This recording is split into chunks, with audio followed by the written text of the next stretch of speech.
Welcome to the Deep Dive. Today we're diving into, well, a really fascinating topic, maybe a bit unsettling too. It's about the allure and the dangers of dabbling with what some might call secret powers. Esoteric practices. Exactly. And we're drawing heavily from this incredible audio recording by Manly P. Hall. He shares insights from years of being, as he put it, a last resort for troubled people. It's quite a journey, really, into how we humans relate to the unknown and the often unforeseen consequences of stepping into these, let's say, mysterious realms without proper grounding. Yeah. So our mission today for you is really to pull out the crucial wisdom here, things about discretion, self-discipline, and what genuine spiritual growth actually looks like, according to Hall. What's so compelling, I think, is that Hall isn't just talking about, ancient rituals buried in the past. No, not at all. He's talking about how these ideas echo right into our modern lives. Yeah. And frankly, how quickly things can, well, go sideways. Yeah, sideways is a good way to put it. Okay, so let's unpack this core idea first. This inherent human disadvantage when we're faced with mystery. Hall notes, we can handle everyday stuff because we think we know our adversaries. Right. You can measure your skills, you can strategize, or, even just run away. Exactly. But in a mystery, he says we are totally disoriented. And that raises a really important question, doesn't it? Why are secrets and these intangible factors so dangerous? He traces it way back from the earliest times, right? Man had more courage in the day than at night, even in his own cave. Locks and bars, they helped a bit, but didn't entirely get rid of that dread.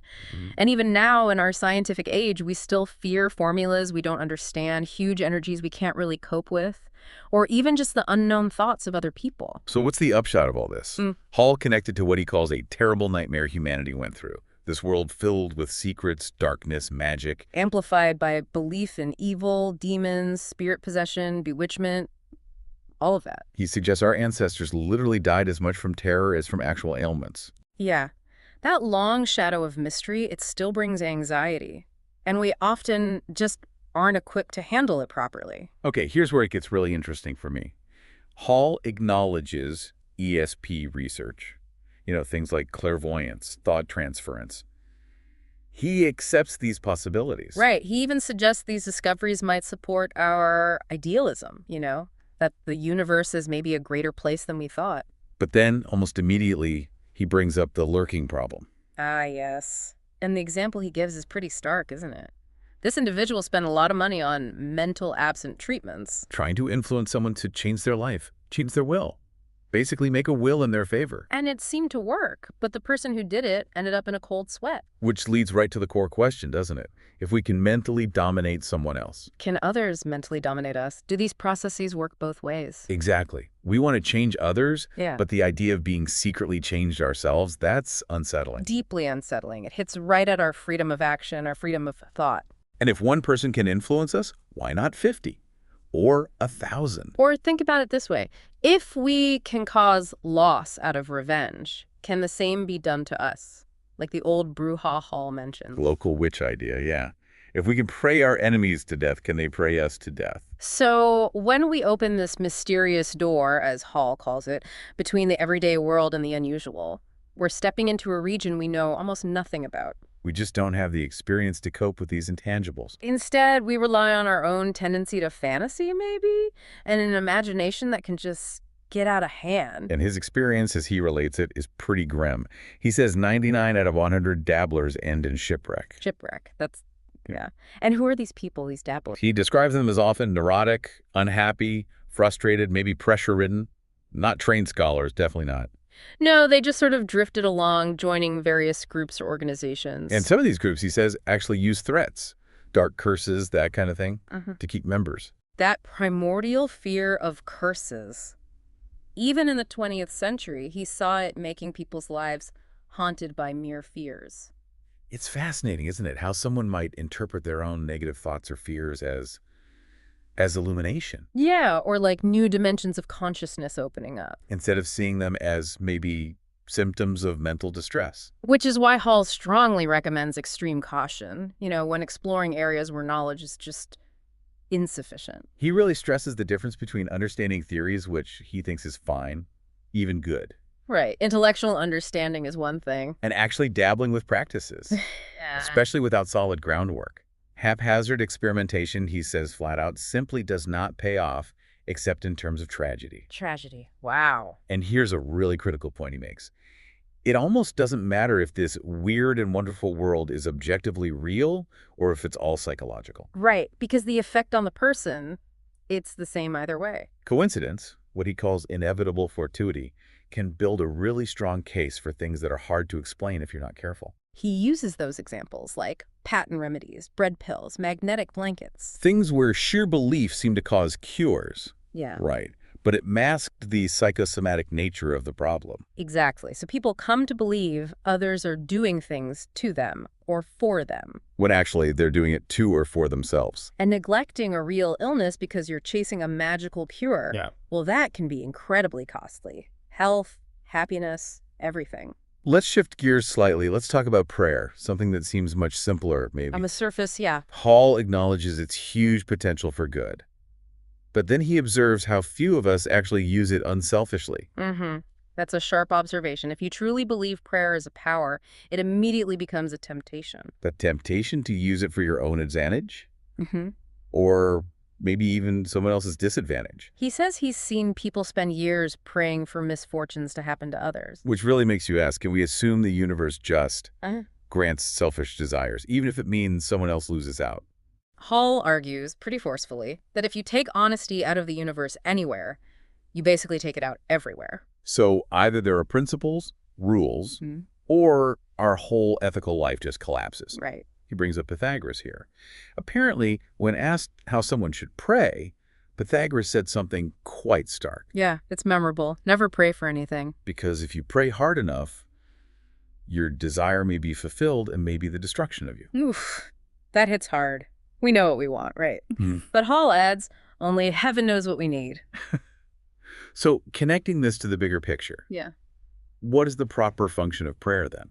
Well, Hall describes it, especially drawing from ancient traditions, as more of a mystic relationship with life, finding strength in communion. Not asking for stuff. Exactly. Ancient prayers were rarely requests in that sense. They were hymns of praise, thankfulness for the sun, the moon, the earth, the harvest. Things that are fundamental. Yeah. And Hall calls these pretty safe prayers. Why? Because they don't involve trying to interfere with life's processes or manipulate outcomes. Okay, so what's the practical takeaway? For any thought, any message, any prayer we put out there. He suggests a simple regulation. Let it be beautiful. Beautiful. Yeah. Let it always be good, always harmless, something you'd actually be glad to have returned to you someday. So ask nothing of another person, exercise no influence. Except maybe to bless them, wish them well, hope they live true to their own highest principles, not yours. That ties right into this idea of taking the self out of it, doesn't it? Absolutely. Which Hall says is a core teaching, a burden almost, in traditions like Buddhism and Pythagoreanism. They specifically warned against magical practices tied to gratifying desires. Desires for power, wealth, security, the usual suspects. Right. He makes a distinction. Divine magic is about illumination, insight, where the self plays no part. But selfish use of these means, that's black magic. And it opens you up to the blackness of fear. Because ultimately, there can be no real lasting security in anything that's essentially selfish. So instead, we should pray for the common good, but without even trying to define what that good is. Pretty much. And always include that thought. Not my will, but thine be done. Our own purposes, our appetites, ambitions. They have to be subservient to the larger laws of cause and effect. So don't ask for what you can't earn. Don't try to force things to avoid your proper destiny, as he puts it. Instead, pray for enlightenment. Pray for the truth to reveal itself, even if it goes against what you want right now. Okay, building on this idea of intention, Hall makes a really stark comparison. It actually kind of stopped me in my tracks. Which one? He says, whether you try to take someone's goods with a gun or with a thought, it's basically the same offense. Wow. Yeah, that is stark. Trying to over-influence someone through these mysterious means.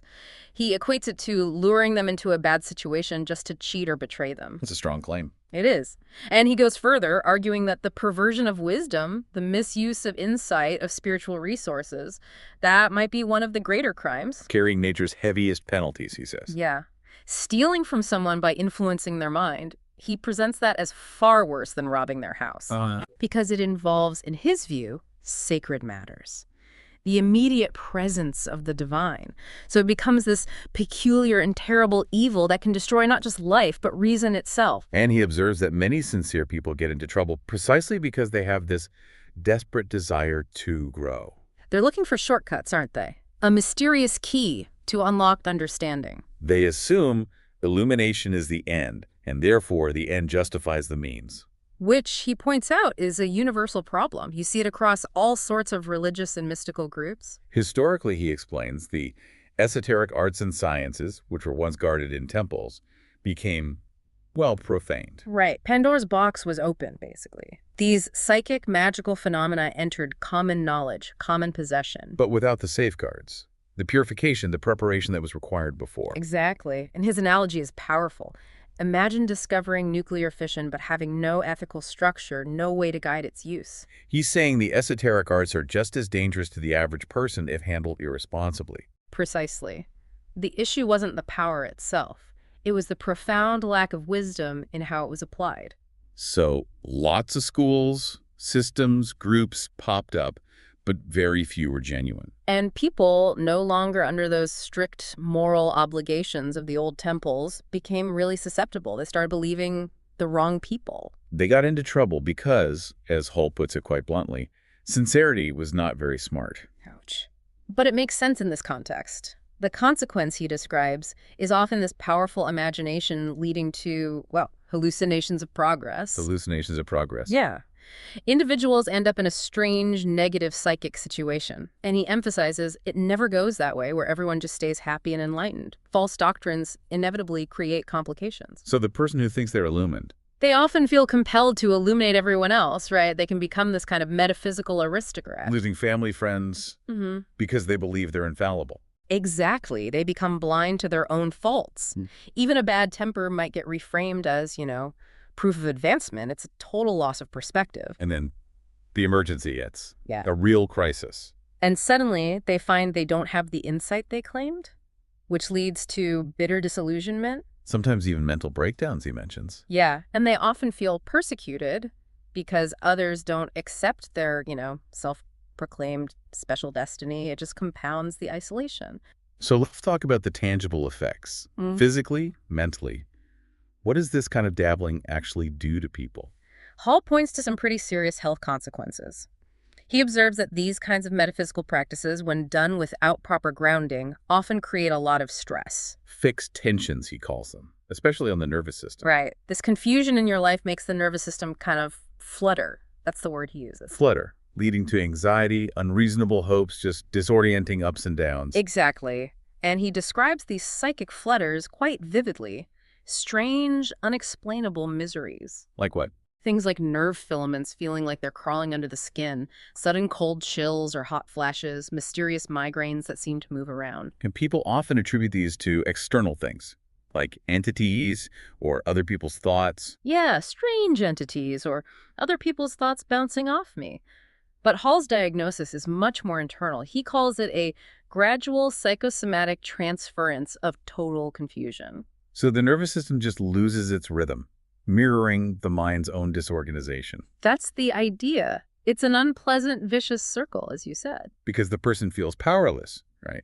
They just want a sorcerer to get rid of demons. Not realizing the symptoms are actually a breakdown of their own natural integration. So Hall's advice here is pretty direct, isn't it? If you feel these symptoms. Yeah, basically. Stop worrying about what other people are doing to you and start organizing your own resources. Get your mind back onto practical, workable levels.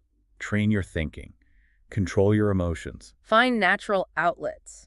And most crucially, he says, get your mind off of being spiritual. Get your mind off being spiritual. That sounds counterintuitive. It does, but his point is that the pursuit of spirituality in this ungrounded way is the problem. You need to reconnect with the practical first. He notes how many good people who tried really hard, end up feeling lost. Like they're in the universe too big for them, needing to swim to shore. And he warns strongly against unnatural living done in the name of spirituality. Extreme diets, weird exercises, depriving yourself of normal life experiences. He calls that a good way to get good sick quick. Pretty blunt. So he contrasts this with a different path, a more grounded path to growth. He mentions Mahayana Buddhism. Right, the way of liberation for the householder. The idea that you don't have to retreat from the world. Spiritual truths can be found and integrated within common life. Enlightenment found in the commonplace. Exactly. True mystics, he argues, didn't just pop up. They unfolded slowly. By living each step of common life, gaining practical insight through service. Helping the sick, being counselors, perfecting arts and sciences. Yeah. He gives the example of Kutubu Daishi, the great Japanese monk. Who wasn't just a spiritual master. No. He was also a tremendous genius, an inventor, a master of all sorts of knowledge. He grew through work, labor, study, not just by deciding one day to be spiritual. So the core principle here is what? The reward for being better is knowing more. Pretty much. The reward of greater daily virtue is enlightenment. There are, as Hall says, no tricks. True discipline, like in Zen. Yeah.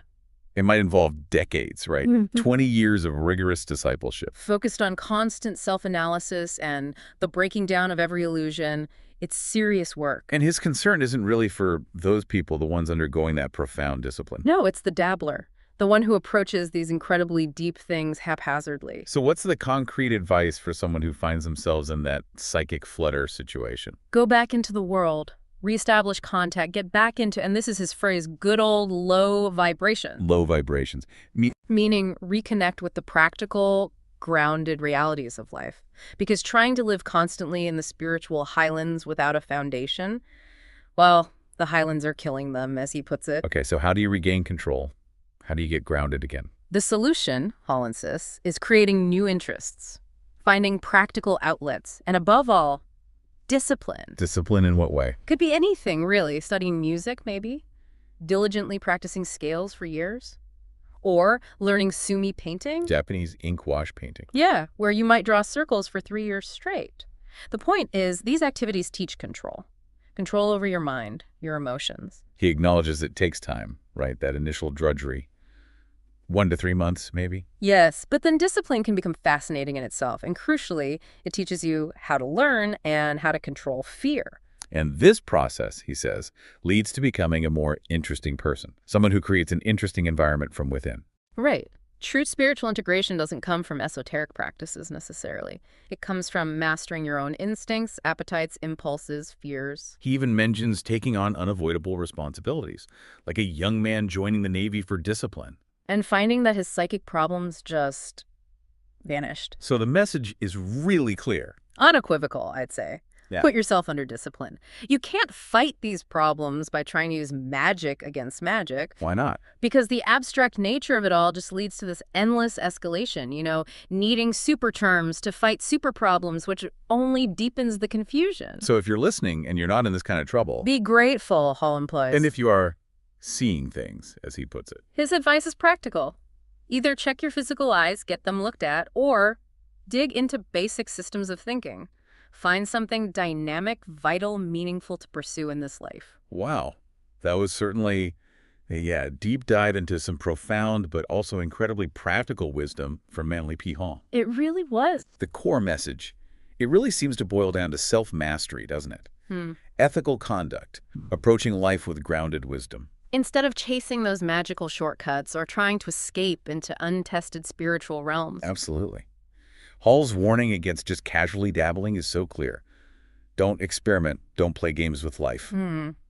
He keeps emphasizing that true spiritual grace, genuine growth, it comes naturally when it's supported by solid knowledge. And a well-disciplined, well-integrated character. Exactly. It's earned, not just conjured. It really leaves you with a powerful question, I think. In a world that's constantly pushing us towards quick fixes, instant gratification. Yeah. What fundamental disciplines are you, the listener, willing to commit to? Not for some mystical power trip, but for genuine, grounded self-improvement. This is a great question, and maybe another one. If we truly try to embrace Hall's idea, taking the self out of our deepest intentions, how might that actually transform things? Not just our own lives, but maybe our collective experience too. Worth pondering. Definitely something to think about as you continue your own deep dives into knowledge. Until next time, stay curious. And stay grounded.